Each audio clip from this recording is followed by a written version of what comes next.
మద్యం విధానంపై అక్రమ కేసులో ఆరోపణలు ఎదుర్కొంటున్న వారి వ్యక్తిగత స్వేచ్ఛను సిట్ హరిస్తుందని, డిఫాల్ట్ బెయిల్ రద్దు కోసం సిట్ వేసిన పిటిషన్లు కొట్టివేయాలి అని హైకోర్టును సుప్రీంకోర్టు సీనియర్ న్యాయవాది ఎస్ నిరంజన్ రెడ్డి కోరారు. కోర్టును వంచిస్తూ సిట్ రాజకీయ పక్షపాతంతో వ్యవహరిస్తోందని తెలిపారు. ఇప్పటి వరకు జరిగిన దర్యాప్తులో సిట్ నిర్దిష్ట ఆధారాలు సేకరించలేదు అని కోర్టుకు వివరించారు. మద్యం విధానంపై అక్రమ కేసులో దర్యాప్తు చేస్తున్న సిట్ సాక్షాత్తు కోర్టు పట్ల మోసపూరితంగా వ్యవహరించిందని విశ్రాంత ఐపీఎస్ అధికారి కాల్వ ధనుంజయ రెడ్డి తరఫున సుప్రీంకోర్టు సీనియర్ న్యాయవాది ఎస్ నిరంజన్ రెడ్డి హైకోర్టుకు నివేదించారు. నిష్పక్షపాతంగా వ్యవహరించాల్సిన సిట్ రాజకీయ పక్షపాతంతో వ్యవహరిస్తోందన్నారు. ఇప్పటి వరకు ఏ రాష్ట్రంలోనూ ఇలా అసాధారణంగా వ్యవహరించలేదన్నారు.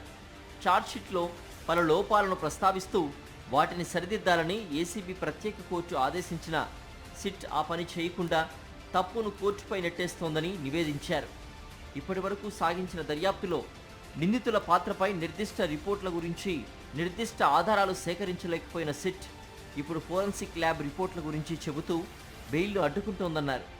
చట్ట ప్రకారం 90 రోజుల్లోపు ఛార్జ్షీట్ దాఖలు చేయాల్సి ఉంటుందని, లేని పక్షంలో బెయిల్ పొందేందుకు నిందితులకు అవకాశం ఉంటుందన్నారు.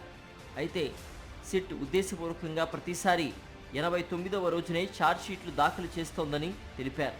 దర్యాప్తు పూర్తి కానప్పటికీ నిందితుల బెయిల్ను అడ్డుకునేందుకు ఇలా చేస్తూ వస్తోందని కోర్టుకు నివేదించారు. ఒకే కేసులో వేర్వేరుగా ఎంపిక చేసుకున్న విధంగా కావాల్సిన సమయంలో ఛార్జ్షీట్లు దాఖలు చేస్తూ వస్తోందన్నారు.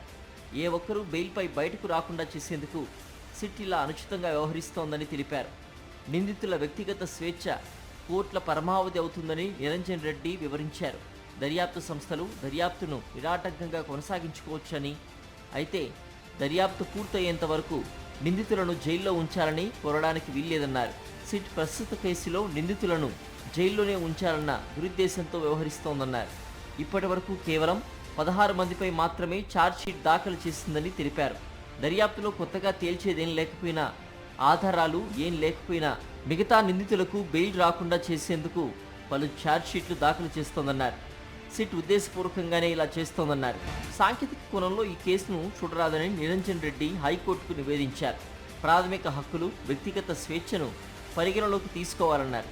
ఈ నేపథ్యంలో ధనుంజయ రెడ్డికి ఏసీబీ కోర్టు ఇచ్చిన ముందస్తు బెయిల్ను రద్దు చేయాలని కోరుతూ సిట్ దాఖలు చేసిన పిటిషన్ను కొట్టేయాలని కోరారు.